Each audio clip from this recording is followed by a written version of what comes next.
Long neck tribes ಅಂತ ಇವರು. ಅವ್ರಿಗೆಲ್ಲರಿಗೂ ಕೆಲವರಿಗೆಲ್ಲ ಇಷ್ಟು ಶುದ್ಧ ಆಗೋಗಿರುತ್ತೆ ಕುತ್ತಿಗೆ. ಇವ್ರ ಕುತ್ತಿಗೆ ಮೇಲೆ ಎಷ್ಟು ಬಾರದಿರುತ್ತೆ ಅಂತ, ಹೆಂಗೆ ಕಿವಿನ ಕಟ್ ಮಾಡಿ ಅದರೊಳಗೆ ರಿಂಗನ್ನ ಹಾಕಿದ್ದಾರೆ ಅಂತ. ನನ್ನ ಲೈಫಲ್ಲಿ ಫಸ್ಟ್ ಟೈಮು ಕ್ರಾಸ್ ಬೋ ಹಿಡಿತಾ ಇರೋದು ನಾನು. ಇವರು ಮರಗಳನ್ನ ಹಾಗೆ ಡಿಮೋನ್ಸ್ ಅಂದರೆ ಸ್ಪಿರಿಟ್ಸ್ ಅಥವಾ ದೇವಭೂತಗಳನ್ನ ನಂಬ್ತಾರೆ. ಈ ವಯಸ್ಸಿಂದ ಹಾಗಕ್ಕೆ ಶುರು ಮಾಡ್ತಾರೆ, ಆಮೇಲೆ ಅದನ್ನು ಎಕ್ಸ್ಟೆಂಡ್ ಮಾಡ್ತಾ ಹೋಗ್ತಾರೆ. ಈ ರೀತಿ ಇರುತ್ತೆ. ಇದು ಫುಲ್ ಹಾಕೋತಾರೆ ಕುತ್ತಿಗೆಗೆ. ಹೋಗ್ತಾ ಹೋಗ್ತಾ ಏನಾಗುತ್ತೆ ಅಂದರೆ ಅವ್ರು ಚಿಕ್ಕ ವಯಸ್ಸಿಂದನೇ ಹಾಕ್ತಾ ಅವ್ರದ್ದು ಕುತ್ತಿಗೆ ಉದ್ದ ಆಗ್ತಾ ಹೋಗುತ್ತೆ. ಇದು ಇಲ್ಲಿಯ ಕಲ್ಚರು, ಲಾಂಗ್ ನೆಕ್ ಟ್ರೈಬ್. ಓಹೋ ಮೇಲ್ಕೋಟೆ ಥರ ಇದೆ ಗುರು ಬೆಟ್ಟ. ಫುಲ್ ಆಕ್ಸಲರೇಷನ್ ಕೊಡ್ತಾ ಇದ್ದೀನಿ. 3 ದೇಶಗಳ ಸಮಾಗಮ ನದಿಯ ಮಧ್ಯೆ ಆಗುತ್ತೆ. ಥ್ಯಾಂಕ್ ಯು ಮೇಡಮ್, ಮಾನ ಮರ್ಯಾದೆ ಉಳಿಸಿದ್ದಕ್ಕೆ.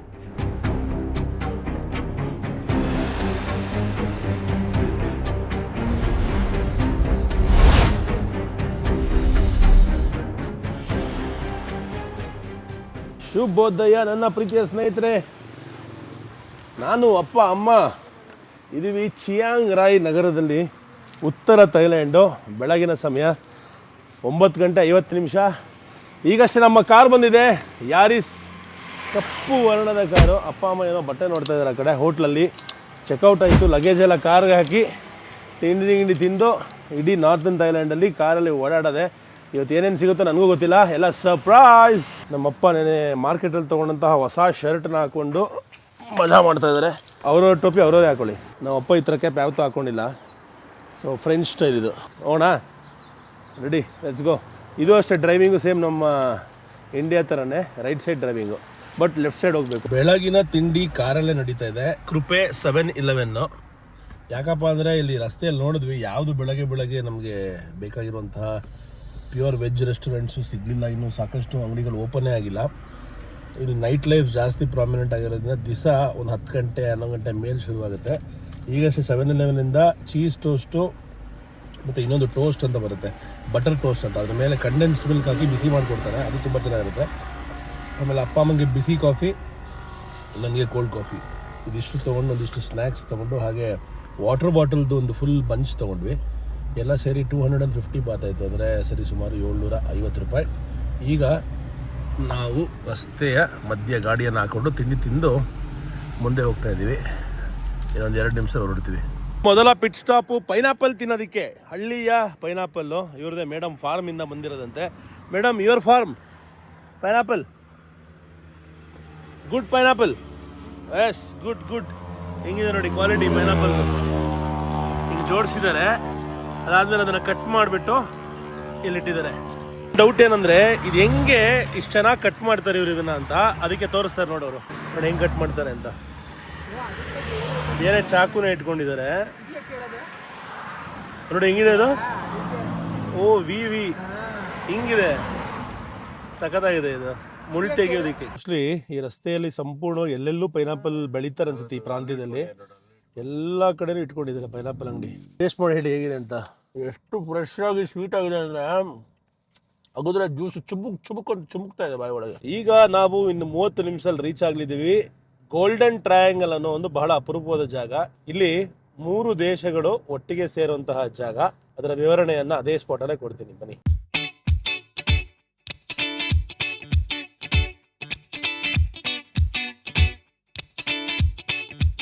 ನಾವು ಬಂದು ತಲುಪಿದ್ದೀವಿ ಗೋಲ್ಡನ್ ಟ್ರಯಾಂಗಲ್ ಅನ್ನೋ ಜಾಗಕ್ಕೆ.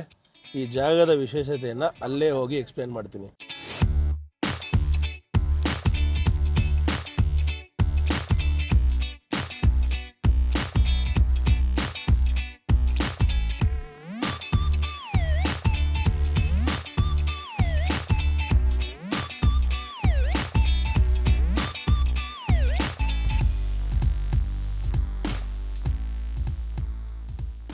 ಈ ಒಂದು ಉತ್ತರ ಥೈಲ್ಯಾಂಡ್ ಪ್ರವಾಸದಲ್ಲಿ ನಾನು ಅಪ್ಪ ಅಮ್ಮ ಬಹಳ ಒಂದು ಅದ್ಭುತವಾದ ಜಾಗಕ್ಕೆ ಬಂದಿದ್ದೀವಿ. ಈ ಜಾಗದ ಹೆಸರು ಗೋಲ್ಡನ್ ಟ್ರಯಾಂಗಲ್ ಅಂದ್ಬಿಟ್ಟು. ಇಲ್ಲಿ 3 ದೇಶಗಳ ಸಮಾಗಮ ನದಿಯ ಮಧ್ಯೆ ಆಗುತ್ತೆ.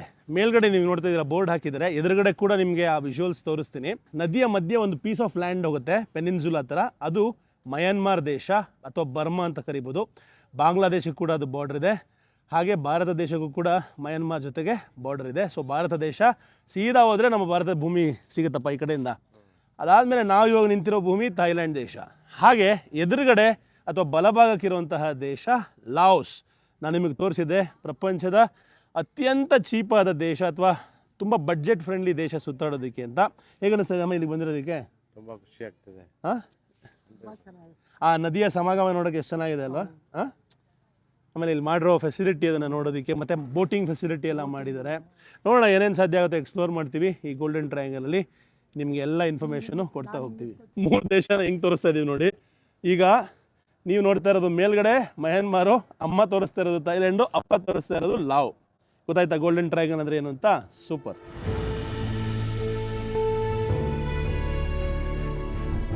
ಸೊ ಅಲ್ಲಿ ನೋಡಿ ದೂರದಲ್ಲಿ ನೋಡ್ತಾ ಇದ್ದೀರಲ್ಲ, ಮಧ್ಯ ಆ ಒಂದು ಪೀಸ್ ಆಫ್ ಲ್ಯಾಂಡು ಅದು ಮಯನ್ಮಾರು. ಈ ಸೈಡು ಈ ನದಿಯ ದಂಡೆ ಈ ಕಡೆ ಇರೋದಲ್ಲ ಥೈಲ್ಯಾಂಡು, ಆ ಕಡೆ ದಡದ ಆ ಸೈಡ್ ಇರೋದು ಲಾವೋ ದೇಶ.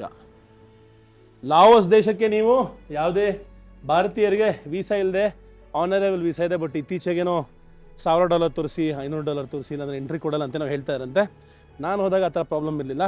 ಬರ್ಮಾ ದೇಶಕ್ಕೆ ನೀವು ಸಪ್ರೇಟಾಗಿ ವೀಸಾ ತೊಗೋಬೇಕಾಗತ್ತೆ ಭಾರತೀಯರಾಗಿ. ಅಪ್ಪ ಫೋಟೋಗ್ರಫಿ ಮಾಡ್ತಾ ಇದ್ದಾರೆ, ಅಮ್ಮ ವ್ಯೂನ ಎಂಜಾಯ್ ಮಾಡ್ತಾ ಇದ್ದಾರೆ.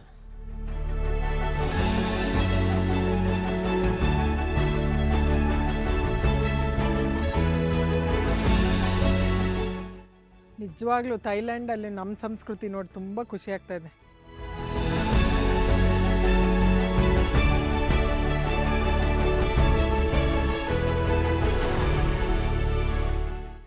ದೇವಸ್ಥಾನ ಕೆಳಗಡೆನೆ ಲಾಟ್ರಿ ಟಿಕೆಟ್ ಮಾಡ್ತಾ ಇದ್ದಾರೆ. ಮೋಸ್ಟ್ ಪ್ರಾಬಬ್ಲಿ ಅದೃಷ್ಟ ಪರೀಕ್ಷೆಯಲ್ಲಿ ದೇವರಿಂದ ಅವ್ರಿಗೆ ಲಾಟ್ರಿ ವಿನ್ ಆಗೋ ಚಾನ್ಸಸ್ ಇದೆ ಅಂತ ಇರ್ಬೋದು.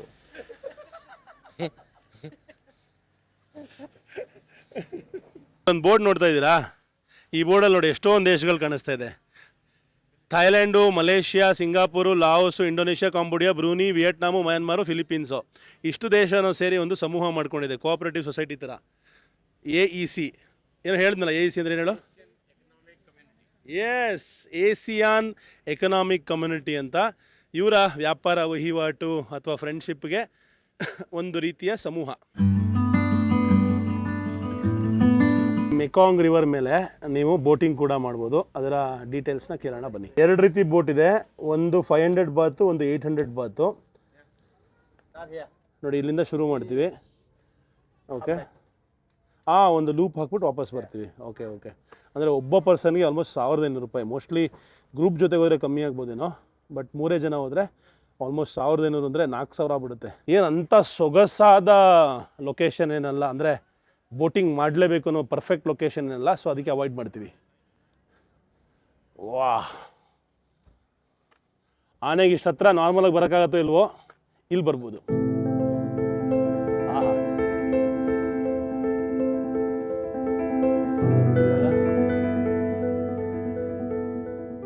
ಕ್ಲಿಯರ್ ಇನ್ಸ್ಟ್ರಕ್ಷನ್ಸ್ ಕೊಟ್ಟಿದ್ದಾರೆ, ಚಪ್ಪಲಿಯನ್ನು ಅಥವಾ ಶೂವನ್ನು ತೆಗಿಬಾರ್ದು ಅಂತ. ದೇವ್ರಿಗೂ ಕೂಲ್ ಡ್ರಿಂಕ್ಸ್ ಇಡೋ ದೇಶ. ಇದರಿಂದ ಆಚೆ ಬಂದಮೇಲೆ ಬ್ಯಾಗ್ಸ್ ಕಲೆಕ್ಷನ್ ತುಂಬ ಚೆನ್ನಾಗಿದೆ, ಎಲ್ಲ ಕೈಯಲ್ಲಿ ಮಾಡ್ತಾರಂತ ಇಲ್ಲಿ. ಅಮ್ಮ ನೋಡ್ತೀನಿ ಇವರು, ನೋಡಮ್ಮ ಯಾವ್ದಾರು ಇಷ್ಟ ಆದರೆ. ಅಮ್ಮ ಅಪ್ಪ ನೋಡಿ ಅಲ್ಲಿ ಶಾಪಿಂಗ್ ಮಾಡ್ತಾ ಎಂಜಾಯ್ ಮಾಡ್ತಾ ಇದ್ದಾರೆ. ಏನು ಸಮಾಚಾರ? ಈಗ ನೋಡಿ ಪಬ್ಲಿಕಲ್ಲಿ ಪ್ಯಾಂಟ್ ಟ್ರೈ ಮಾಡಬೇಕು, ಅದಕ್ಕೆ ಮೇಡಮ್ ಹೆಂಗೆ ಹೆಲ್ಪ್ ಮಾಡ್ತಾ ಇದ್ದಾರೆ ಅಂತ ನನ್ನ ಮಾನ ಮರ್ಯಾದೆನ ಮುಚ್ತಾ ಇರುವಂತಹ ತಾಯಿ ಲೇಡಿ. ವಾವ್, ಆ ಕಡೆ ತಿರ್ಕೊಂಡು ನಿಂತಿದ್ದಾರೆ. ಪ್ಯಾಂಟ್ ಟ್ರೈ ಮಾಡು, ನಾಚ್ಕೋಬೇಡ ಅಂತ ಹೇಳ್ತಾ ಇದ್ದಾರೆ. ಪ್ಯಾಂಟ್ ತುಂಬ ಟೈಟ್ ಇದೆ, ಆಗ್ತಾ ಇಲ್ಲ.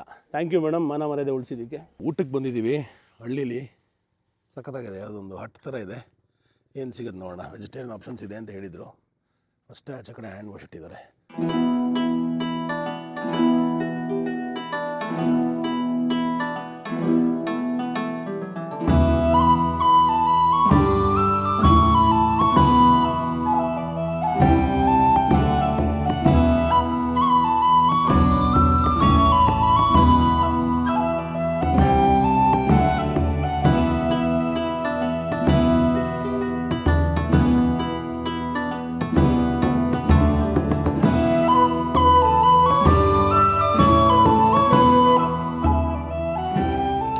ಒಳ್ಳೆ ಕೆಂಪಕ್ಕಿ ಫ್ರೈಡ್ ರೈಸ್ ಕೊಟ್ಟಿದ್ದಾರೆ ಅಮ್ಮಂಗೆ. ಹಳ್ಳಿ ಕಡೆ ಅಲ್ವಾ ಅಮ್ಮ, ನೋಡಿ ಬಿಳಿ ಅಕ್ಕಿ ಯೂಸ್ ಮಾಡಿಲ್ಲ, ಕೆಂಪಕ್ಕಿ ಯೂಸ್ ಮಾಡಿದ್ದಾರೆ. ಕ್ವಾಂಟಿಟಿ ಒಂದು 3 ಫ್ರೈಡ್ ರೈಸ್ ತಿನ್ನಬೇಕು ನಾವು ಹೊಟ್ಟೆ ತುಂಬಬೇಕಂದ್ರೆ. ನೋಡಿ ಊಟ ಬಂದಿದೆ, ಟೋಫು, ವೆಜಿಟೇಬಲ್ಸು, ಸ್ಪ್ರಿಂಗ್ ರೋಲು.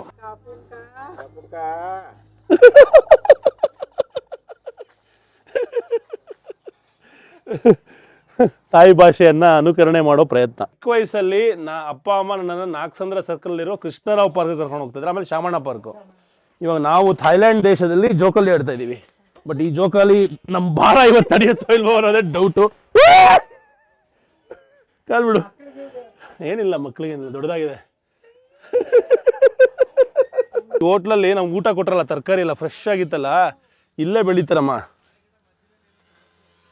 ಹಾಂ ಹಾಂ ಹಾಂ, ಇಲ್ಲೇ ಎಲ್ಲ ಬೇರೆ ಬೇರೆ ಥರವಾದ ತರಕಾರಿ, ಬಾಳೆ ಗಿಡ ಎಲ್ಲ ಬೆಳೆದಿದ್ದಾರೆ. ಥೈಲ್ಯಾಂಡ್ ದೇಶದಲ್ಲಿ ಸಾಕಷ್ಟು ಉತ್ತರ ಭಾಗದಲ್ಲಿ ಬುಡಕಟ್ಟು ಜನಾಂಗಗಳು ವಾಸ ಇದ್ದಾರೆ. ಪ್ರಪಂಚದ ಅತ್ಯಂತ ಡೇಂಜರಸ್ ಟ್ರೈಬ್ಸ್ ಇಥಿಯೋಪಿಯಲ್ಲಿ ಸಾಕಷ್ಟು ಜಾಗಗಳಲ್ಲಿ ತೋರಿಸಿನಿ. ಪ್ರತಿ ದೇಶದಲ್ಲೂ ಹೋದರೆ ಅಲ್ಲಿಯ ನೊಮ್ಯಾಡ್ಸ್ ಯಾವುದೇ ರೀತಿ ಬದುಕ್ತಾರೆ ಅಂತ ತೋರಿಸೋಂಥ ಪ್ರಯತ್ನ ಮಾಡ್ತೀರಿ. ಇವತ್ತು ಅಪ್ಪ ಅಮ್ಮಗೂ ಕೂಡ ಈ ಒಂದು ಅನುಭವ ಕೊಡ್ಸೋಣ ಅಂತ ಕರ್ಕೊಂಬಂದಿದ್ದೀನಿ. ನಾವು ಬಂದಿದ್ದೀವಿ ಕ್ಯಾರನ್ ವಿಲೇಜ್ಗೆ.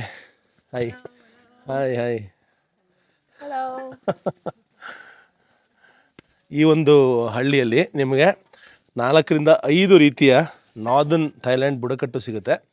ಒಬ್ಬೊಬ್ಬರನ್ನು ಇಂಟ್ರೊಡ್ಯೂಸ್ ಮಾಡ್ತೀನಿ, ಚೆನ್ನಾಗಿರುತ್ತೆ ಅನುಭವ. ನೀವು ಅಷ್ಟೇ ಬಂದಾಗ ಖಂಡಿತ ಈ ಜಾಗಕ್ಕೆ ಬರಬೇಕು.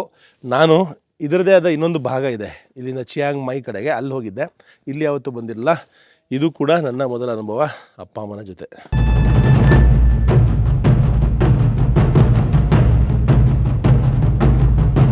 ಟ್ರೈಬಲ್ ಪರ್ಸನ್ ಕಾಣಿಸ್ತಾ ಇದ್ದಾರೆ ನೋಡಿ. ಫಸ್ಟ್ ನೀವು ಮೀಟ್ ಮಾಡ್ತಾ ಇದ್ದೀರಾ ದ ಫೇಮಸ್. ಹಾಯ್ ನಮಸ್ಕಾರ. ಲಾಂಗ್ ನೆಕ್ ಟ್ರೈಬ್ ನೋಡಿ, ಅವ್ರು ಕೈ ಮಗ ಮಾಡ್ತಾ ಇದ್ದಾರಪ್ಪ. ಏನಕ್ಕೆ ಕುತ್ತಿಗೆ ಉದ್ದ ಅವರಿಗೆ? ಅಬ್ಸರ್ವ್ ಮಾಡಿ ಕರೆಕ್ಟಾಗಿ. ಅದು ಲಾಂಗ್ ನೆಕ್ ಅಂದ್ಬಿಟ್ಟು ಲಾಂಗ್ ನೆಕ್ ಟ್ರೈಬ್ಸ್ ಅಂತ. ಇವರು ಲಾಂಗ್ ನೆಕ್ ಟ್ರೈಬ್ಸ್ ಅಂದರೆ ಚಿಕ್ಕ ವಯಸ್ಸಲ್ಲೇ ಇವರು ಭಾಳ ಚಿಕ್ಕ ಹುಡುಗಿಯಿಂದನೇ 7-8 ವರ್ಷದಿಂದನೇ ಕುತ್ತಿಗೆಗೆ ಒಂದೊಂದೇ ರಿಂಗ್ ಹಾಕೊಂಡ್ಬರ್ತಾರೆ. ಅದನ್ನ ಯಾವುದೂ ತೆಗಿಯಲ್ಲ ಅವ್ರು ಲೈಫ್ ಲಾಂಗು. ಅವ್ರಿಗೆಲ್ಲರಿಗೂ ಕೆಲವರಿಗೆಲ್ಲ ಇಷ್ಟು ಶುದ್ಧ ಆಗೋಗಿರುತ್ತೆ ಕುತ್ತಿಗೆ. ಹಾಂ, ವಯಸ್ಸಾದಂಗೆ ತೋರಿಸಿ ನಿಮ್ಮ ಮುಂದೆ. ಅದೊಂಥರ ಬ್ಯೂಟಿಗೆ ಸಂಕೇತ ಅಂತ. ಈ ಒಂದು ಇಲ್ಲಿ ಎಷ್ಟು ಉದ್ದ ಇರುತ್ತೋ ನೆಕ್ಕು ಅಷ್ಟು ಬ್ಯೂಟಿಫುಲ್ ಅವರು ಅಂತ ಲೆಕ್ಕ. ಲೈಫ್ ಲಾಂಗ್ ತೆಗಿಯಲ್ಲ. ಈ ಥರ ಎಲ್ಲ ಬೇರೆ ಬೇರೆ ರೀತಿಯ ಕೈಮಗ್ಗ ಮಾಡ್ತಾರೆ, ಅದನ್ನು ಮಾರ್ತಾರೆ ಇಲ್ಲಿ ಈ ವಿಲೇಜಸಲ್ಲಿ. ಹೌದೌದು.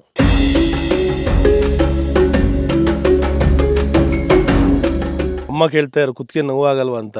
ಅವ್ರಿಗೆ ಈ ಥರ ಅಭ್ಯಾಸ. ಅಮ್ಮ 8ನೇ ವಯಸ್ಸು 7ನೇ ವಯಸ್ಸಿಂದಲೇ ಹಾಕಕ್ಕೆ ಶುರು ಮಾಡ್ತಾರೆ. ಫಸ್ಟು 1 ರಿಂಗ್ ಹಾಕ್ತಾರೆ, ನೆಕ್ಸ್ಟ್ 2, ನೆಕ್ಸ್ಟ್ 3, ನೆಕ್ಸ್ಟ್ 4, ಅದೇ ಥರ ಹಾಕ್ಕೊಂಡು ಹಿಂಗೆ ನೋಡ್ತಾರೆ ನಮ್ಮಮ್ಮ. ಏನು ಅಷ್ಟು ತೆಗಿಯಂಗಿಲ್ಲ. ಪುಟ್ ಇಟ್ ಫಾರರ್ ಅಂದರೆ ಇದು ಬರೀ ಫೀಲಿಂಗಿಗೋಸ್ಕರ ಹಾಕ್ತಾರೆ. ಫಾರರ್ ಹೆಂಗಿರುತ್ತೆ ಲೈಫು ಇದು ಹಾಕೊಂಡ್ರೆ ಅಂತ. ಹಾಕೋ, ಇದು ಫುಲ್ ಇರುತ್ತೆ ರಿಂಗು, ನಿಂಗೆ ಹಾಕ್ತಾ ಇರೋದು ಹಾಫ್ ರಿಂಗು, ಆಯಿತಾ? ಇದು ಫುಲ್ ರಿಂಗು ಹಿಂಗಿರುತ್ತೆ. ಇದಕ್ಕಿಂತ ಉದ್ದ ಉದ್ದ ಆಗ್ತಾ ಹೋಗುತ್ತೆ. ಕೆಲವ್ರಿಗೆ ಇಷ್ಟೆತ್ರ ಎಲ್ಲ ಇದೆ ಅಮ್ಮ ರಿಂಗು. ಸೊ ಈ ಥರ ನಿನಗೆ ಫೀಲಿಂಗ್ ಬರುತ್ತೆ. ಹಿಂಗೇ ಇರುತ್ತೆ ಕುತ್ತಿಗೆ. ಹಿಂಗೆ ಮಾಡೋಕ್ಕಾಗಲ್ಲ, ಹಿಂಗೆ ಮಾಡೋಕ್ಕಾಗಲ್ಲ. ಸೊ ಒಂದು ರೀತಿಯ ಚಾಲೆಂಜಿಂಗ್ ಲೈಫ್ ಅಂತಲೇ ಹೇಳ್ಬೋದು ನಿಮ್ಮದು. ನಮ್ಮಮ್ಮ ಕೆಕ್ ಕರ್ಸ್ಕೊಂಡು ನೋಡ್ತಾ ಇರಿ ಹೆಂಗಿದೆ ಅಂತ. ಇಲ್ಲ, ಕೈಯಲ್ಲಿ ಬಳೆ ಮತ್ತು ಕಾಲ್ಗೂ ಹಾಕ್ತಾರೆ. ನೋಡಿಲಿ, ಕಾಲ್ಗೂ ಹಾಕಿದ್ದಾರೆ. ನೋಡಿಲಿ, 2 ಕಾಲಿಗೆ ಹಾಕಿದ್ದಾರೆ, 2 ಕೈಗೆ ಹಾಕಿದ್ದಾರೆ, ಕುತ್ತಿಗೆಗೆ ಹಾಕಿದ್ದಾರೆ. ಮತ್ತು ಅವ್ರದ್ದು ತಲೆ ಮೇಲಿರೋ ಅದು ನೋಡು, ಅದು ವಿಶಿಷ್ಟ.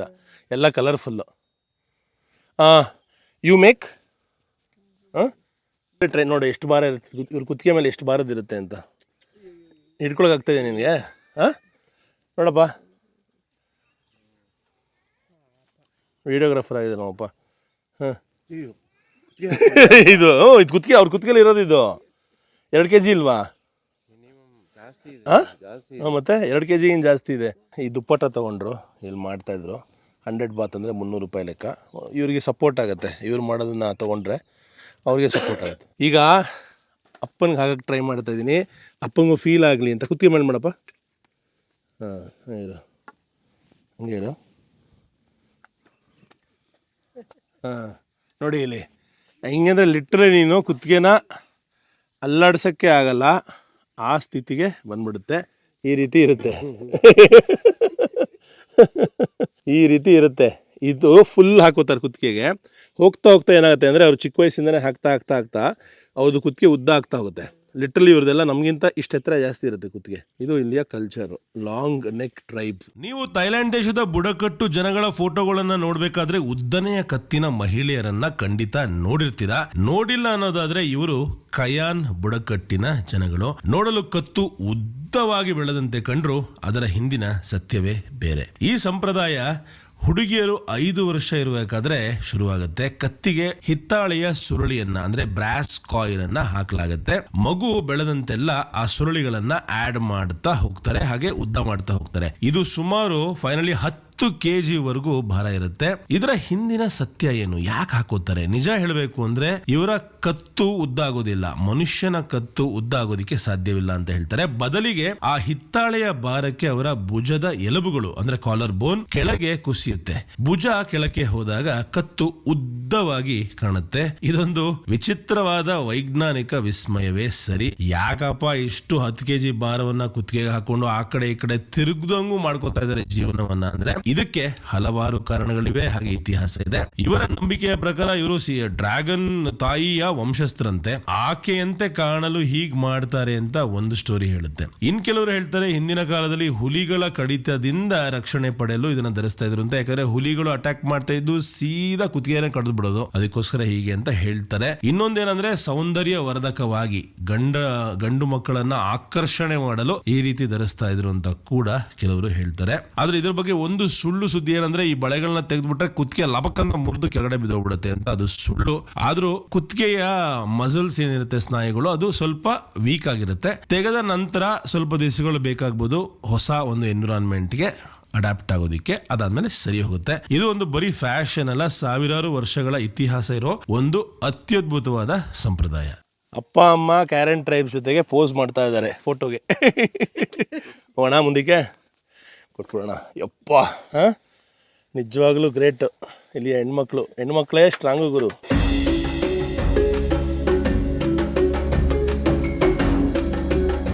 ನೋಡೊಬ್ರು ಪ್ರೆಗ್ನೆಂಟ್ ಕ್ಯಾರೆನ್ ಟ್ರೈಬ್ ಅವರು ನೇಯ್ತಾ ಇದ್ದಾರೆ.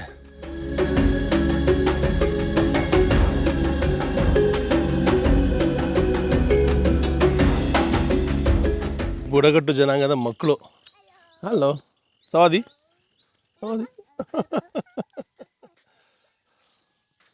ಅವ್ರ ಮನೆ.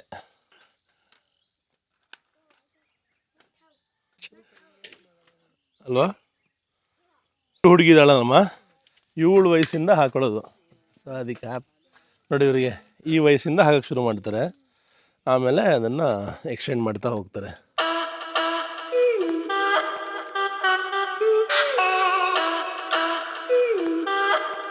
ಕ್ಯಾರೆನ್ ಟ್ರೈಬಲ್ಲಿ ಉಂಗುರ ತೊಗೊಂಡ್ರು. ಬಾ ಇವಾಗ ಸಾಹುಕಾರ ಅಂತರ ಕಾಣಿಸ್ತಾ ಇದೆಯಾ?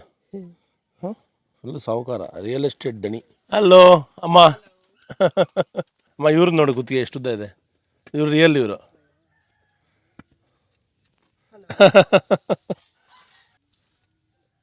ವಾವ್.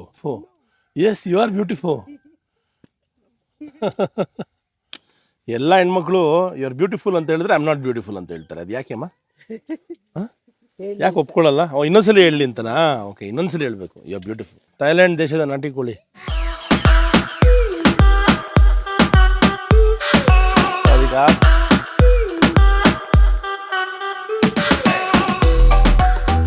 ಹಳ್ಳಿಯ ನರ್ಸರಿ ಶಾಲೆ. ಇಲ್ಲಿಯ ಜ್ಞಾನ ದೇಗುಲ ಹೇಗಿದೆ ಅಂತ, ಬೋರ್ಡು ಭಾಳ ಬೇಸಿಕ್, ಬೊಂಬಿಂದ ಕಟ್ಟಿರೋ ಶಾಲೆ. ನಾವು ಬಂದಿದ್ವಿ ಥೈಲ್ಯಾಂಡ್ ದೇಶದ ಹಳ್ಳಿಯ ಶಾಲೆಗೆ. ಈ ಶಾಲೆಯಲ್ಲಿ ನಮ್ಮ ಅಮ್ಮನ ಕೂರಿಸ್ಕೊಂಡು ಅವ್ರ ಶಾಲೆ ಬಗ್ಗೆ ಕೇಳೋಣ. ನಿನ್ನ ಶಾಲೆಯ ನೆನಪು ಹೇಗಿದೆ? ಯಾವ ಊರಲ್ಲಿ ಶಾಲೆ ನೀವು ಓದಿದ್ದು? ಏನೇನು ಓದಿದೆ? ನಿಮ್ಮ ಮನೇಲಿ ಯಾರ್ಯಾರು ಇದ್ರು? ಎಲ್ಲಿ ಹುಟ್ಟಿದ್ದು, ಎಲ್ಲಿ ಬೆಳೆದಿದ್ದು? ನಿನ್ನ ಚೈಲ್ಡ್ಹುಡ್ ಬಗ್ಗೆ ಹೇಳು. ನಾನು ಹುಟ್ಟಿದ್ದು ಬೇರೆ ಕಡೆ, ಕೊಪ್ಪ ಹತ್ರ ಎಲ್ಲೋ ಊರಲ್ಲಿ, ಚಿಕ್ಕಮಗಳೂರು ಡಿಸ್ಟ್ರಿಕ್ಟ್, ಜೈಪುರ್ ಅಂತ. ಆಮೇಲೆ ಅಪ್ಪ ಎಲ್ಲ ಸೆಟ್ಲ್ ಆಗಿದ್ದು ಶ್ರವಣಬೆಳಗೊಳದಲ್ಲಿ. ಅಪ್ಪ ಯಾರೋ ಅಮ್ಮ ಯಾರೋ ಅಂದ್ರೆ ನಮ್ಮ ತಾತಾಜಿ ಬಗ್ಗೆ ಹೇಳಿ. ನಾನು ಸುಬ್ಬಣ್ಣಯ್ಯ ಅಂತ, ಅವ್ರು ಕಾಫಿ ಎಸ್ಟೇಟಲ್ಲಿ ಕೆಲಸ ಮಾಡ್ತಿದ್ರು. ಆಮೇಲೆ ಹೆಣ್ಮಕ್ಳು ಅಂದ್ಬಿಟ್ಟು ಅಲ್ಲಿ ಸರಿ ಹೋಗಲ್ಲ ಅಂದ್ಬಿಟ್ಟು ಶ್ರವಣಬೆಳಗೊಳದಲ್ಲಿ ಅವ್ರ ತಮ್ಮ ಬಂದು ಬೇಕ್ರಿ ಹಾಕ್ಕೊಟ್ರಂತೆ. ಅಜ್ಜಿನೇ ಎಲ್ಲ ಬೇಕ್ರಿ ಕೆಲಸ ಮಾಡ್ತಾಯಿದ್ರು, ಅಜ್ಜಿನೇ ಮೇಯ್ನು. ಆಮೇಲೆ ನಾವು 5 ಜನ, ನಾವೆಲ್ಲ ಓದಿದ್ದಲ್ಲೇ. 5 ಜನ ಏನು? 4 ಜನ ಅಕ್ಕ ತಂಗಿರು, ಒಬ್ಬನೇ ತಮ್ಮ, ಎಲ್ಲ ಓದಿದ್ದಲ್ಲೇ. ಕಾಲೇಜಿಗೆಲ್ಲ ಬೇರೆ ಕಡೆ ಹೋಗ್ತಿದ್ವಿ. ಆ ಸ್ಕೂಲಲ್ಲೂ ಅಷ್ಟು ಚೆನ್ನಾಗಿತ್ತು. ಏನಂದರೆ ಒಂದು ಮಧ್ಯಾಹ್ನದ ಹೊತ್ತು ಉಪ್ಪಿಟ್ಟು ಕೊಡ್ತಿದ್ರು. ಮನೇಲಿ ಅಡುಗೆ ಮಾಡಿದ್ರು, ಆ ಉಪ್ಪಿಟ್ಟು ಎಷ್ಟು ರುಚಿಯಾಗಿರೋದು ಅಂತ. ಸರ್ಕಾರಿ ಶಾಲೆ ನಮಗೆಲ್ಲ ಕೆಲವ್ರಿಗೆ ಕೊಡ್ತಿರ್ಲಿಲ್ಲ, ಬಡವ್ರಿಗೆ ಅಂತ ಕೊಡೋರು. ನಾವು ಮಧ್ಯೆ ಅವ್ರ ಪಕ್ಕ ಹೋಗಿ ಕೂತ್ಕೊಂಡ್ಬಿಡ್ತಿದ್ವಿ. ಚೈಲ್ಡ್ಹುಡ್ ನೆನಪು ಕೂತ್ಕೊಂಡ್ಬಿಟ್ಟು ಉಪ್ಪಿಟ್ಟು ಇಸ್ಕೊಂಡು ಆಚೆ ಬಂದು ಅದನ್ನ ಕೊಟ್ಬಿಟ್ಟು ಮತ್ತೆ ಐಸ್ ಕ್ರೀಮ್ ಐಸ್ ಕ್ಯಾಂಡಿ ಎಲ್ಲ ತಗೋತಿದ್ವಿ. ಅವನಿಗೆ ಕೊಟ್ಬಿಟ್ಟು ಎಕ್ಸ್ಚೇಂಜ್ ಮಾಡ್ತಾ ಇದ್ರ ಐಸ್ ಕ್ಯಾಂಡಿಗೆ. ಅಪ್ಪ ನಿನ್ನ ಚೈಲ್ಡ್ಹುಡ್ ಬಗ್ಗೆ ಹೇಳು. ಎಲ್ಲಿ ಹುಟ್ಟಿದ್ದು ನೀನು, ಎಲ್ಲಿ ಬೆಳೆದಿದ್ದು, ನಿಮ್ಮ ಅಪ್ಪ ಅಮ್ಮನ ಬಗ್ಗೆ ಹೇಳು. ಹುಟ್ಟಿದ್ದು ತುಮಕೂರು ಗೌರ್ಮೆಂಟ್ ಹಾಸ್ಪಿಟಲಲ್ಲಿ. ಎಜುಕೇಷನ್, ಚೈಲ್ಡ್ ಎಜುಕೇಷನ್ ಎಲ್ಲ ಕುಣಿಗಲ್ ಪ್ರೈಮರಿ ಸ್ಕೂಲ್ನಲ್ಲಿ. ಅದಾದಮೇಲೆ government high school Kannada boys primary school. ಅದಾದಮೇಲೆ ಗೌರ್ಮೆಂಟ್ ಹೈಸ್ಕೂಲ್ ಕುಣಿಗಲ್. ಅಪ್ಪ ಅಮ್ಮ ಬೇಸಿಕಲಿ ಬೋಗಾದಿಯಿಂದ ಬಂದು ಕುಣಿಗಲ್ ಸೆಟ್ಲಾಗಿದ್ದು. ನಮ್ಮ ತಾತ ಫಸ್ಟ್ ಕುಣಿಗಲ್ ಸೆಟ್ಲಾಗಿದ್ದು. ಬೋಗಾದಿಯಿಂದ ನಾಗಮಂಗಲ ತಾಲೂಕು, ಮಂಡ್ಯ ಡಿಸ್ಟಿಕ್ ನಾಗಮಂಗಲ ತಾಲೂಕಲ್ಲಿ ಬೋಗಾದಿ ಅಂತ ಒಂದು ಊರಿದೆ. ಮೈಸೂರು ಏರಿಯಾ. ಸೊ ಅವರು ಅಲ್ಲಿಂದ ಕುಣಿಗಲ್ಗೆ ಬಂದು ಸೆಟ್ಲಾಗಿ ಟೀಚರ್ ಆಗಿ ಇಲ್ಲಿ became a big land holder. ಹೌದು, ಒಂದು ಕಾಲದಲ್ಲಿ ನಮ್ಮ ತಾತ ಒಂದು ಕಾಲದಲ್ಲಿ ತುಂಬ lands, wetland, dry land, gardens ಎಲ್ಲ ಇತ್ತು. ಸೊ ಅಲ್ಲಿ ನಮ್ಮ ತಂದೆ 7th ಸ್ಟ್ಯಾಂಡರ್ಡ್ ತನಕ ಓದಿ. So he also become agriculturist. ಅಲ್ಲೇ ಸೆಟ್ಲ್ ಆದ್ರವರು. ಯಾಕೆಂದರೆ ಉಳಿದವರೆಲ್ಲ ಹೊರಗಡೆ ಜಾಬಲ್ಲಿ ವರ್ಕ್ ಮಾಡ್ತಾಯಿದ್ರು. ಸೊ ನನ್ನ ಎಜುಕೇಷನ್ ನೆಕ್ಸ್ಟು PUC ಮತ್ತು ಪ್ರಿ ಯೂನಿವರ್ಸಿಟಿ ಮತ್ತು ಡಿಗ್ರಿ ಎರಡು ತುಮಕೂರಿನಲ್ಲಿ ನಮ್ಮ ಅಂಕಲ್ ಮನೇಲೆ ಓದಿದ್ದು. And Siddaganga college of arts, science and commerce ಕಾಲೇಜ್ನಲ್ಲಿ ಓದಿದ್ದು. ಸಿದ್ಧಗಂಗಾ ಇಂಜಿನಿಯರಿಂಗ್ ಫೇಮಸ್ ಅಲ್ಲ? ಎಸ್, ಅವತ್ತಿನ ಕಾಲದಲ್ಲಿ Siddaganga engineering college, arts and science, commerce ಎರಡೇ ಇದ್ದಿದ್ದು. ತರಲೆ ಮಾಡ್ತಾ ಇದ್ರಿ? ನೀ ಹೆಂಗೆ ಸ್ಕೂಲಲ್ಲಿ ತರಲೆನಾ ಸೈಲೆಂಟಾ? ತರಲೆ. ಏನೇನು ಮಾಡ್ತಾ ಇದ್ದೆ? ಅದೇ ಮಧ್ಯಾಹ್ನ ಊಟಕ್ಕೆ ಬಿಟ್ಟಾಗ ಮನೆಗೆ ಹೋಗಿ ಎಲ್ಲರ ಮನೆಯಲ್ಲೂ ಕುಟುಂಡಿ ಅಂತ ಮಾಡ್ತಾ ಇದ್ರಲ್ಲಿ. ಇವಾಗ ಇಲ್ಲಿ ಇಮಿಲಿ ಅಂತ ಸಿಗುತ್ತಲ್ಲ, ಇವಾಗ ಕಡ್ಡಿಗೆ ಹಾಕಿ ಅದು ಹುಣಸೆ ಹಣ್ಣು, ಉಪ್ಪು, ಬೆಲ್ಲ, ಜೀರಿಗೆ ಎಲ್ಲ ಹಾಕ್ಬಿಟ್ಟು ಕುಟ್ಟೋದು. ನೀವು ಬೆಟ್ಟಕ್ಕೆ ಹೋಗಿ ಮಾಡ್ತಾ ಇದ್ರಲ್ಲ, ಬೆಟ್ಟದಲ್ಲಿ ಹೋಗಿ ಕುಟ್ಕೊಂಡು ಅದನ್ನ ಉಂಡೆ ಮಾಡ್ಕೊಂಡು ತಲೆ ಕೂದಲಿಗೆ ಹಿಂಗೆ ಹಾಕೊಂಡು ಅಂಟಿಸ್ಕೊಂಡು ಹಿಂಗೆ ನೆಕ್ತಾ ಇದ್ವಿ. ಲೇಟಾಗಿ ಕ್ಲಾಸ್ಗೆ ಹೋಗ್ತಿದ್ವಿ. ಗೊತ್ತಾಗೋದು ಟೀಚರ್ಸ್ಗೆ ಇವ್ರೇನೋ ಮಾಡ್ಯಾರ ಅಂತ. ಕೋಲ್ ಹಿಡ್ಕೊಂಡು ಒಬ್ಬೊಬ್ರು ಕುಂಡಿ ಮೇಲೆ ನನ್ನ ಬಾರ್ಸ್ ಒಳಗಡೆ ಬಿಡೋರು. ಒಬ್ಬೊಬ್ರು ಮನೇಲಿ ಮೆಣಸಿನ ಪುಡಿ, ಒಬ್ರ ಮನೇಲಿ ಉಪ್ಪು, ಒಬ್ರ ಮನೇಲಿ ಹುಣಸೆಹಣ್ಣು, ಆ ಥರ. ಎಲ್ರ ಮನೇಲೂ ಒಂದೇ ಇಲ್ಲ, ಎಲ್ಲರೂ ತರಬೇಕು. ಪಾಟ್ಲಕ್ ಮಜಾ ಆಯ್ತು ಬಿಡು. ನಿನ್ನ ಶಾಲೆ ದಿನದ ನೆನಪೇನಿದೆ ಹೇಳು. ಯಾಕಂದ್ರೆ ಇವತ್ತು ನಾವು ಥೈಲ್ಯಾಂಡ್ ದೇಶದ ಶಾಲೆಯಲ್ಲಿ ಕೂತಿದ್ವಿ. ನೀನು ತರಲೇನಾ, ಏನು ಮಾಡ್ತಾ ಇದ್ದೆ ಸ್ಕೂಲಲ್ಲಿ? ನಾನು ತರಲೆ ಅಂತೂ ಅಲ್ಲ, ಮುಂಚೆಯಿಂದನೂ ಕ್ವೈಟಾಗಿ ನಾನು. ಸೊ ನೆನಪಿದೆ ನಿನ್ನ ಸ್ಕೂಲ್ ಹೆಂಗಿತ್ತು? ಸ್ಕೂಲ್ ತುಂಬ ಚೆನ್ನಾಗಿತ್ತು. ಯಾವಾಗ್ಲೂ ನನ್ನ ಹತ್ರ ಒಂದು ಮೌತರ್ ಗನ್ ಇತ್ತು ಸಣ್ಣ ವಯಸ್ಸಲ್ಲಿದ್ದಾಗ. ಸೊ ಅದನ್ನು ನಮ್ಮ ಮನೇಲಿ ತೆಕ್ಕೊಟ್ಟಿದ್ರು ನಮ್ಮ ತಂದೆ. ಅದನ್ನು ಒಂದು ಹುರುಗಡ್ಲೆಗೆ ಇಸ್ಕೊಂಡು ಅದನ್ನು ಕೊಟ್ಬಿಟ್ಟು ಮಾರಿಬಿಟ್ಟಿದ್ದೆ. ಕಡಲೆ ತಿನ್ನಬೇಕು ಅನಿಸ್ತಿತ್ತು. ಅವನು ಹುಡುಗ ಶೆಟ್ರ್ ಮಗ, ಅಂಗಡಿಯಿಂದ ಕಡಲೆ ಜೋಬಲ್ಲಿ ತುಂಬ್ಕೊಂಬಂದಿದ್ದ. ಕಡಲೆ ಕೊಡ್ತೀನೋ, ಮೋತರ್ಗನ್ ಕೊಡ್ತೀನಿ ಹಿಂದೆ. ಕೊಟ್ಬಿಟ್ಟ ಅವನು. ಕಡಲೆ ಕೊಟ್ಟ, ನಾನು ಮೋತರ್ಗನ್ ಕೊಟ್ಟೆ. ಅವ್ನಿಗೆ ಹೋಯ್ತು ಮೋತರ್ಗನ್ನು. ನಾನು ಕಡಲೆ ತೊಗೊಂಡೆ. ಮನೆಗೆ ಬಂದಮೇಲೆ ಬೈಸ್ಕೊಂಡೆ. ಇಲ್ಲ, ಆ ಥರ ಇಲ್ಲ ಬಾಬಾ. ವೆರಿ ಜೆಂಟ್ಲ್ಮ್ಯಾನ್, ತುಂಬ soft corner. And basically very hard worker. Farmer. ಅಮ್ಮನೂ ಅಷ್ಟೇ, ತುಂಬ ವೆರಿ ಸಾಫ್ಟ್ ಕಾರ್ನರ್ ಲೇಡಿ. ಅಣ್ಣ ಅಂದ್ರ ಜೊತೆಗೆ ಅಷ್ಟು ಇರಲಿಲ್ಲ. ಒಬ್ಬ ಅಣ್ಣ ಇಮಿಡಿಯೇಟ್ ಬ್ರದರ್ ಜೊತೆಯಲ್ಲಿ ಸ್ವಲ್ಪ ಒಡನಾಟ ಜಾಸ್ತಿ ಇತ್ತು, ಕುಂದೂರು ಸ್ವಾಮಿ ಅಂತ. ಸ್ವಲ್ಪ ನಾನು ಡಾಮಿನೇಟೆಡ್ ಅವಾಗ ಅವನ ಮೇಲೆ. ಅವ್ನು ನಂಗೆ ಹೆದರ್ಕೊಳ್ಳೋನು ಯಾವಾಗ್ಲೂ. ಹಾಂ, ಅದು ಕಾಮನ್ ಇತ್ತು.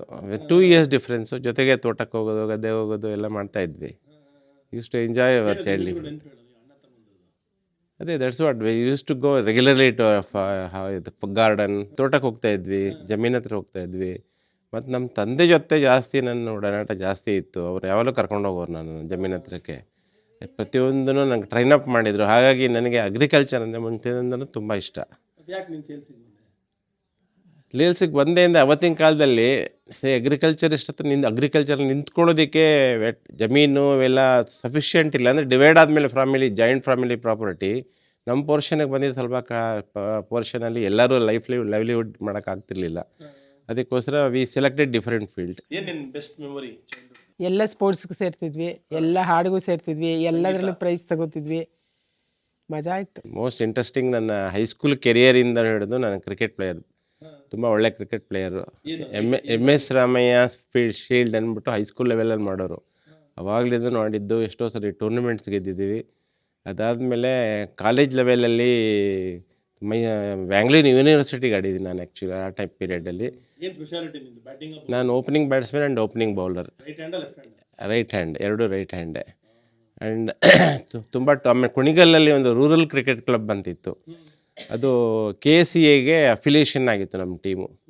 ಸೊ ಆ ಟೀಮ್ಗೂ ಕೂಡ ನಾನು 8 ಡಿವಿಷನ್ ಲೀಗ್ಗೆ ಆಡ್ತಾಯಿದ್ದೆ ಆ ಟೈಮಲ್ಲಿ.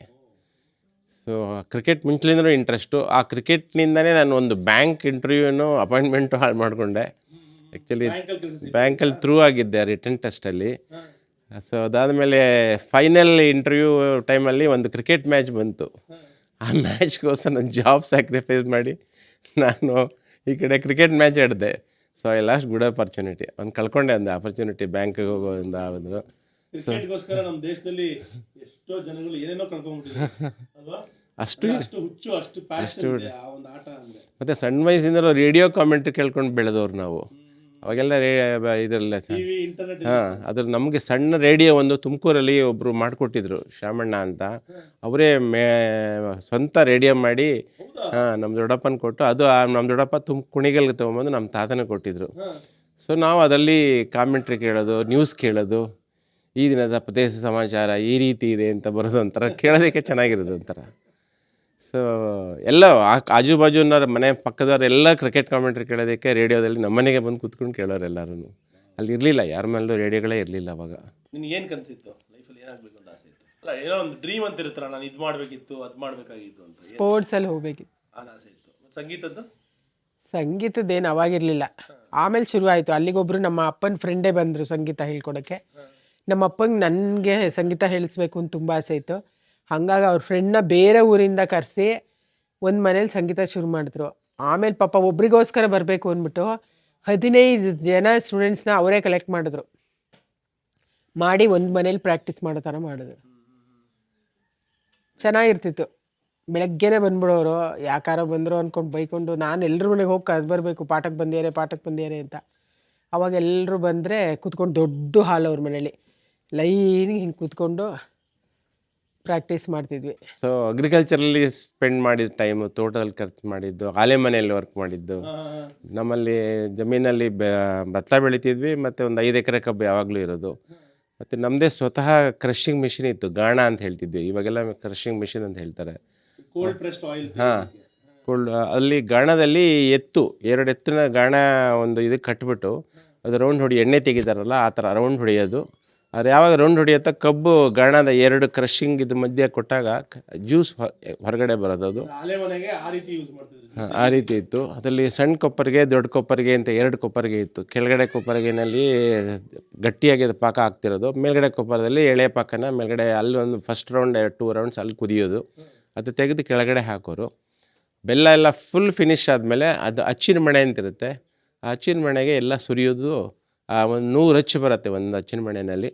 ಅದನ್ನು ಒಂದು 1/2 hour ಬಿಟ್ಟಾದಮೇಲೆ ಹೆಚ್ಚಿನ ಮಣೆ ರಿವರ್ಸ್ ಮಾಡಿದ್ರೆ ಅಚ್ಚೆಲ್ಲ ಕೆಳಗೆ ಬೀಳೋದು. ಅದನ್ನು ಒಂದು 15-20 ಮಿನಿಟ್ಸ್ ಬಿಟ್ಟು ಆ ಬೆಲ್ಲದ ತರಗನೇ ಇಟ್ಕೊಂಡು ಆ 100 ಅಚ್ಚು 50 ಅಚ್ಚಿಗೆ ಒಂದೊಂದು ಮೂಟೆ ಪಿಂಡಿ ಅಂತ ಮಾಡ್ತಾರೆ, ಬೆಲ್ಲದ ಪಿಂಡಿ ಅಂತ. ಅದನ್ನು ಕಟ್ಬಿಟ್ಟು ಜೋಡಿಸೋರು. ಅದೆಲ್ಲ ಆ ರೈತರು ಮಾಡೋರು, ನಾವು ಮಾಡ್ತಿಲ್ಲ. ನಮ್ಮ ಸೂಪರ್ವಿಷನಲ್ಲಿ ಆಗ್ತಾ ಇರುತ್ತೆ ಅಷ್ಟೇ.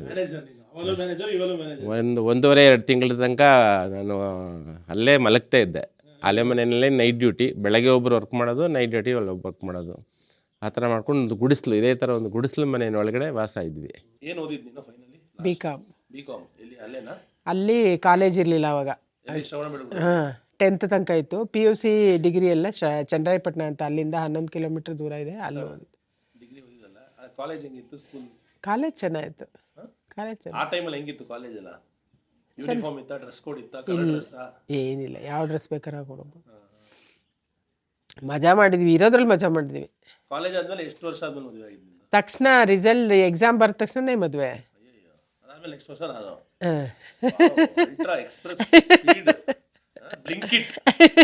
ಶಾಲೆಯಲ್ಲಿ ಟೀಚರ್ ಅಂದರೆ ಒಬ್ಬರು ದೊಡ್ಡ ಸೋಮಯ್ಯಂಗಾರ್ ಅಂತ ಒಬ್ಬರು ಟೀಚರ್ ಇದ್ದರು. ಅವ್ರು ಹಿಂದ್ಗಡೆ ಜುಟ್ಟು ಬಿಟ್ಟಿದ್ರು.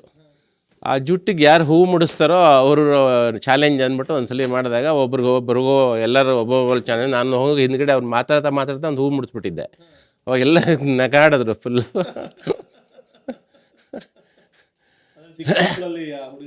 ಹಾಂ ಸಿಗೋದಕ್ಕೆ. ಬಟ್ ಹೈಸ್ಕೂಲ್ ಮೇಲೆ ಸ್ವಲ್ಪ ಎಲ್ಲ ಸ್ಟ್ರಿಕ್ಟ್ ಆಗಿದ್ರು. ಆವತ್ತಿನ ಎಜುಕೇಷನ್ನೇ ಡಿಫ್ರೆಂಟ್ ಟೋಟ್ಲಿ.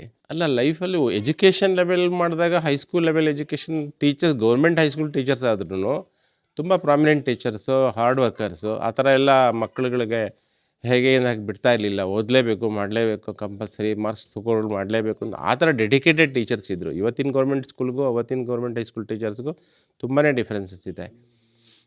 ಬಟ್ ಇವತ್ತು ಹೇಗೆ ಅಂದಾಗೆ ಓದೋರು ಇಂಟ್ರೆಸ್ಟ್ ಇದ್ದವ್ರು ಓದ್ತಾರೆ, ಇಲ್ಲದವ್ರು ಇಲ್ಲ ಅನ್ನೋ ಆ ಥರ ಇದೆ. ಅವಾಗ ಆ ಥರ ಇಲ್ಲ. ಅವಾಗ ಗೌರ್ಮೆಂಟ್ ಸ್ಕೂಲ್ಗಳೇ ಇದ್ದಿದ್ದು. ನಮ್ಮೂರಲ್ಲಿ ಇದ್ದಿದ್ದೇ 2, ಒಂದು ಕ್ರಿಶ್ಚಿಯನ್ ಸ್ಕೂಲು, ಒಂದು ಗೌರ್ಮೆಂಟ್ ಸ್ಕೂಲ್. ಅವಾಗ ಇನ್ನೊಂದು ಪ್ರೈವೇಟ್ ಹೈಸ್ಕೂಲಲ್ಲಿ ಸಿದ್ಧಾರ್ಥ ಹೈಸ್ಕೂಲ್ ಅಂತಿತ್ತು.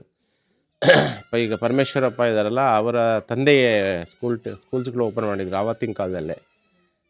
ಸೊ ಆ ಥರ ಎಜುಕೇಷನ್ ಲೆವೆಲಲ್ಲಿ ಇದ್ದಿದ್ದು ಆ ಟೈಮಲ್ಲಿ.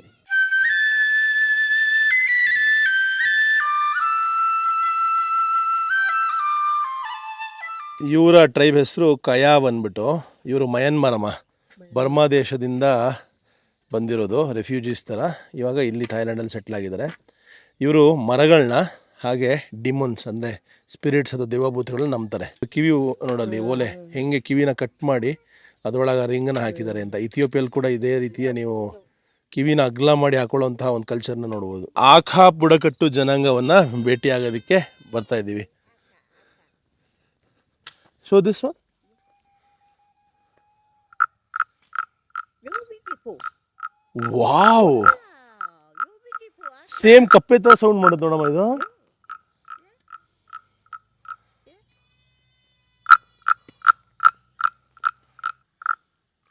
ಸೇಮ್ ಕಪ್ಪೆ ಸೌಂಡ್ ಬರ್ತಾ ಇಲ್ವಾ? ಅದಲ್ಲ, ಆ ಕಡೆ ಕರೆಕ್ಟ್ ಬ್ರಷ್.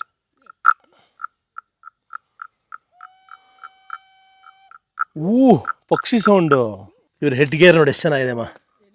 ಇವ್ರದ್ದು ಹೆಡ್ ಗೇರ್ ತಲೆಗೆ ಹಾಕೋತಾರಲ್ಲ, ಯಾವ ರೀತಿ ಹಾಕೊಂಡಿದ್ದಾರೆ ನೋಡಿ. ಇದು ನೋಡಿಲಿ ಅಮ್ಮ, ಎಷ್ಟು ಗ್ರ್ಯಾಂಡ್ ಇದೆ ಇವ್ರದ್ದು ತಲೆ ಆಮೇಲೆ ಹಾಕೊಳ್ಳೋದು ಇದನ್ನು. ಕ್ರಾಸ್ ಬೋ, ಹಳೇ ಕಾಲದ ಬಿಲ್ಲು ಬಾಣ. ವಾವ್, ನೋಡಿಲಿ ಹಿಂಗೆ ಹಾಕ್ಬೇಕು ನೋಡಿ ಇದನ್ನು. ವಾವ್, ನನ್ನ ಲೈಫಲ್ಲಿ ಫಸ್ಟ್ ಟೈಮು ಕ್ರಾಸ್ ಬೋ ಹಿಡಿತಾ ಇರೋದು. ನಾನು ಯಾವತ್ತೂ ಯೂಸ್ ಮಾಡಿಲ್ಲ ಕ್ರಾಸ್ ಬೋನ, ಫಸ್ಟ್ ಟೈಮ್ ನೋಡಿ ಎಲ್ಲಿ ಹೊಡಿತೀನಿ ಅಂತ. 1 2 ಅಯ್ಯೋ ಆ ಕಡೆ ಹೋಯ್ತು. ಹಿಂಗೋಗುತ್ತೆ ಸೊಟ್ಟಕ್ಕೆ. ಇದೆಯಲ್ಲ ಇದು ಟ್ರಿಗರು. ಫಸ್ಟ್ ಏಮ್ ಮಾಡು, ಆಮೇಲೆ ಪ್ರೆಸ್ ಮಾಡು. ಕರೆಕ್ಟಾಗಿ ಏಮ್ ಮಾಡಿಬಿಟ್ಟು ಪ್ರೆಸ್ ಮಾಡು. ಫಸ್ಟ್ ನೋಡ್ಕೊ, ನೋಡು. ಹಾಂ, ಎಲ್ಲ ಹಳೇ ಸ್ಟೈಲ್ ಆಫ್ ಹಂಟಿಂಗ್ ಅಮ್ಮ ಇದರಲ್ಲಿ ಮಾಡೋರು.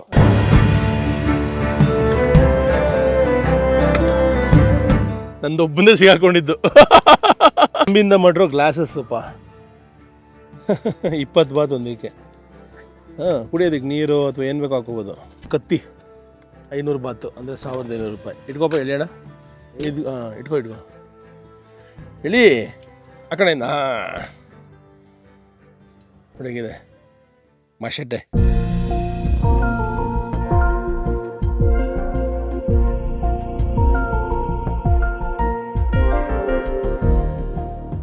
ನಾವೀಗ ಬೆಟ್ಟ ಹತ್ತುತ್ತಾ ಇದ್ದೀವಿ. ಯಾಕೆ ಅಂದರೆ ನೀವು ನೋಡ್ತಾ ಇರೋದು tea gardens, the famous Choui Fong tea gardens. ಓಹೋ, ಮೇಲ್ಕೋಟೆ ಥರ ಇದೆ ಗುರು ಬೆಟ್ಟ. ಫುಲ್ ಆಕ್ಸಲರೇಷನ್ ಕೊಡ್ತಾ ಇದ್ದೀನಿ. ಬಂತು ಬಂತು ಬಂತು ಬಂತು ಬಂತು ಬಂತು ಬಂತು ಬಂತು. ವಾವ್, ಎಂಥ ಲೊಕೇಶನ್ ನೋಡ್ರಿ. ಆಹಾ, ಕರೆಕ್ಟ್ ಟೈಮಲ್ಲಿ ಬಂದಿದ್ದೀವಿ. ಈಗ ಇನ್ನೇನು ಸೂರ್ಯಾಸ್ತ ಆಗಲಿದ್ದಾನೆ. ಸಕ್ಕದಾಗಿರುತ್ತೆ ಈ ಟೈಮಲ್ಲಿ ಈ ಒಂದು ಗಾರ್ಡನ್ಸ್ನ ನೋಡೋದಕ್ಕೆ. ಇನ್ನು ಅರ್ಧ ಗಂಟೆ ಅಷ್ಟೇ ಇದೆ ಟೈಮು. 5:30 ಕ್ಲೋಸ್ ಅಂತೆ ಗಾರ್ಡನ್ಸು. ನಮ್ಮಪ್ಪ ಹೇಳ್ತಾ ಇದ್ದಾರೆ, ಥೈಲ್ಯಾಂಡ್ ಜನಗಳು ಯಾರೇ ಸಿಕ್ಕಿದ್ರು ಡೈರೆಕ್ಷನ್ ಕೇಳಿದ್ರು ಬಹಳ ಪ್ರೀತಿಯಿಂದ ಹೇಳ್ತಾರೆ, ಆದರೆ ಅವ್ರು ಏನು ಹೇಳ್ತಾರೆ ನಮ್ಗೆ ಅರ್ಥ ಆಗಲ್ಲ. ನೀವು ನೋಡ್ತಾ ಇದ್ದೀರಾ ಥೈಲ್ಯಾಂಡ್ನ ಬಹಳ ಪ್ರಸಿದ್ಧವಾದ ಚಾಯ್ ಫಾಯ್ ಟೀ ಗಾರ್ಡನ್ಸು. ಆಹಾ, ನೋಡಿ ಹೆಂಗಿದೆ ಜಾಗ. ಇಲ್ಲಿ ಕೆಫೆ ಮಾಡಿದ್ದಾರೆ, ಟೀ ಕೆಫೆ ಮೇಲೆ ಈ ಥರ ವ್ಯೂ ಪಾಯಿಂಟ್ ಮಾಡಿದ್ದಾರೆ. ಇಲ್ಲಿ ಯಾರು ಬೇಕೋ ಬಂದು ಆರಾಮಾಗಿ ಜಾಗವನ್ನು ಎಂಜಾಯ್ ಮಾಡಿ ಕೂತ್ಕೋಬೋದು. ನೋಡಿ ಅಮ್ಮ ಕೂತ್ಕೋತಾ ಇರ್ತಾರೆ ತಿರುಗ್ಬಿಟ್ಟು ಆ ಕಡೆಗೆ. ಆಹಾ, ಇಷ್ಟ ಆಯ್ತು ಜಾಗ. ಸನ್ಸೆಟ್ ನೋಡೋದಕ್ಕೆ, ಸನ್ರೈಸ್ ನೋಡೋದಕ್ಕೆ ತುಂಬ ಸುಂದರವಾದ ಜಾಗ. ಅಪ್ಪ ಫೋಟೋಗ್ರಫಿ ಮಾಡ್ತಾಯಿದ್ದಾರೆ.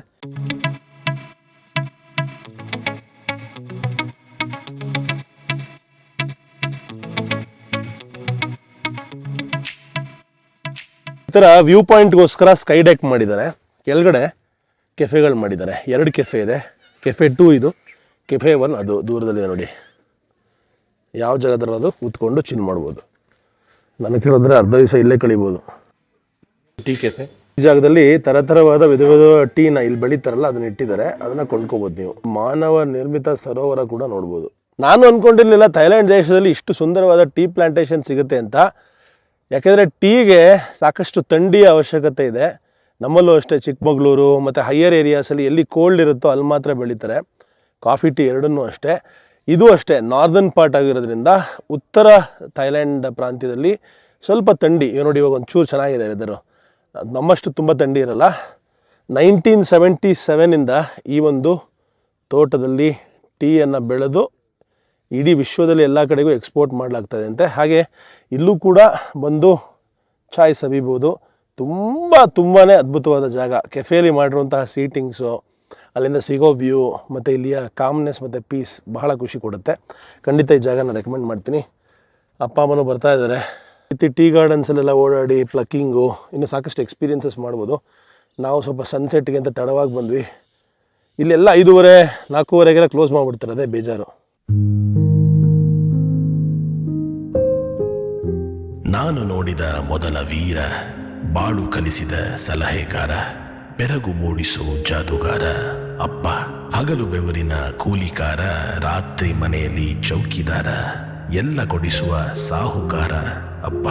ಬೆರಳನ್ನು ಹಿಡಿದರೆ ವಿಶ್ವಾಸವು ಬೆಳೆಯುವುದು, ಹೆಗಲಲ್ಲಿ ಕುಳಿತರೆ ಕುತೂಹಲ ತಣಿಯುವುದು. ನಾನು ಓದೋ ಪಾಠದಲ್ಲಿ ಅದು ಯಾಕೆ ನಿನ್ನ ಹೆಸರಿಲ್ಲ, ನಿನ್ನ ಹಾಗೆ ಯಾಕೆ ಯಾರಿಲ್ಲ, ನೀನು ಇರುವ ಧೈರ್ಯದಲ್ಲಿ ಯಾರೊಂದಿಗೂ ನಾ ಸೋಲಲ್ಲ, ನಿನ್ನ ಪ್ರೀತಿ ಮುಂದೆ ಏನಿಲ್ಲ ಅಪ್ಪ. ಐ ಲವ್ ಯು ಪಾ.